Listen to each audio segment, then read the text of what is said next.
There are lots of things we should be learning through Pastor Ronnie's messages. One of those things is that there is a spiritual realm, and it is war. And this war has been going on since the fallen angels. And that war is coming for you. Ephesians 6 says, we do not wrestle against flesh and blood, but against the rulers, against the authorities, against the cosmic powers over this present darkness, against the spiritual forces of evil in the heavenly places. And knowing that, we are reading Ephesians chapter 6, verse 10 through 20, learning how to not only protect ourselves, but to fight these spiritual battles. You hear what I said? Protect and fight. I never went to war with protective armor and no weapon. The weapons for next week. This week we move on to verse 17 where it tells us to take the helmet of salvation. And there are two main purposes for the helmet of a Roman soldier. First, you got to protect the head from taking damage. You see, I think we take this for granted. This is one of the battles one of our deacons, Jerome Howard, fights every single day. I'm not saying that to be funny. I applaud him for fighting through his everyday battles. Our minds are bad enough when they're healthy.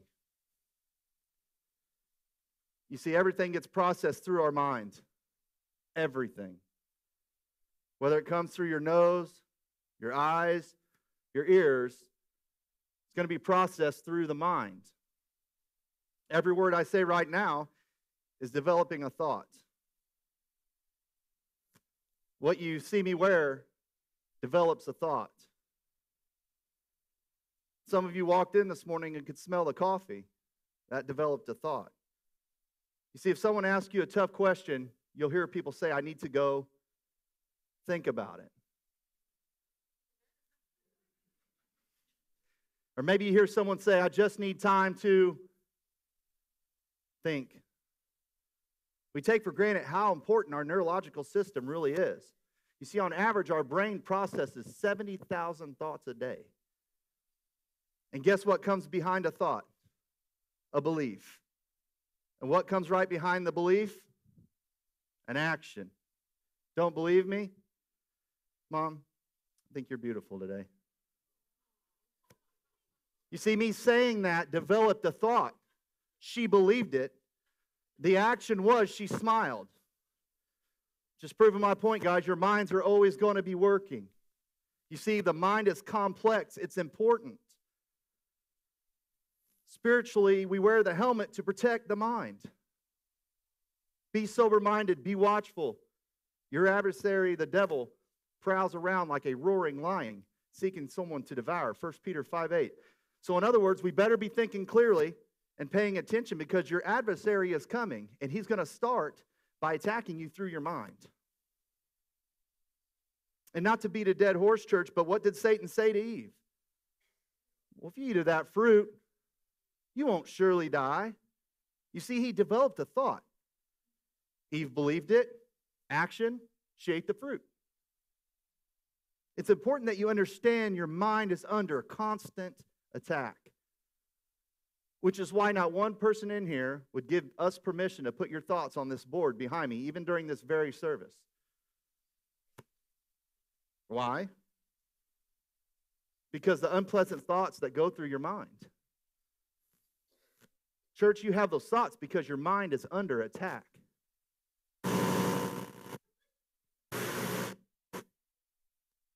In the military, we wore a helmet. And I spent several years in the military, and along with some few others here. We wore the rank on our arms, on our chest, and on our caps. We used to say the higher the rank, the higher the hot shot. It's so you can identify who's calling the shots. It's who has the experience. Well, in combat, we wear our ranks also on our helmets. You see, in the middle of the battle, when bullets are screaming over your head and bombs are going off and people are screaming, and it's absolute chaos, we're going to look around for the higher rank helmet. and say, Sarge, hey, Lieutenant, hey, Captain, what do we do now? Well, in the same way, the Roman soldier wore their helmets in different colors so they can identify. They also wore plumes on the crest of their helmet, different colors. Why? So they can identify who their leader was. Church, we're in a battle called life. And sometimes it's going to look a lot like the battle I just talked about. The wheels of life are going to fall off. It's going to look like bullets and bombs.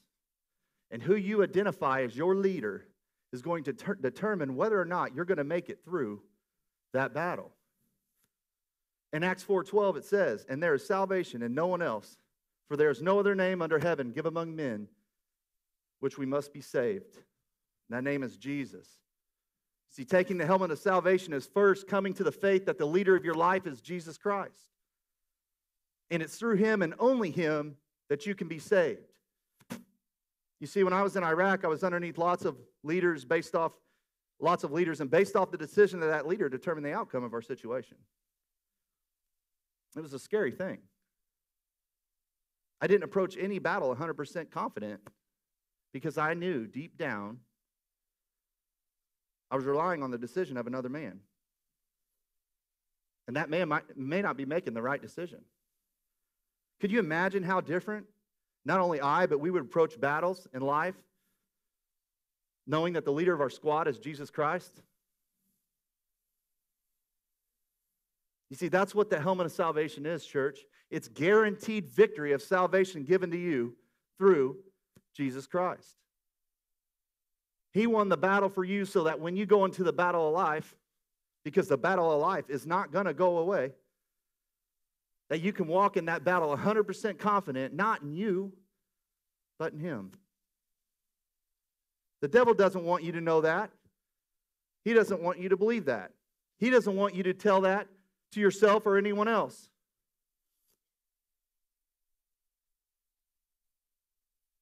So he puts our mind under constant attack all the time.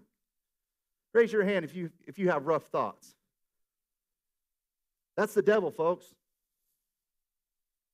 That's not the things of God.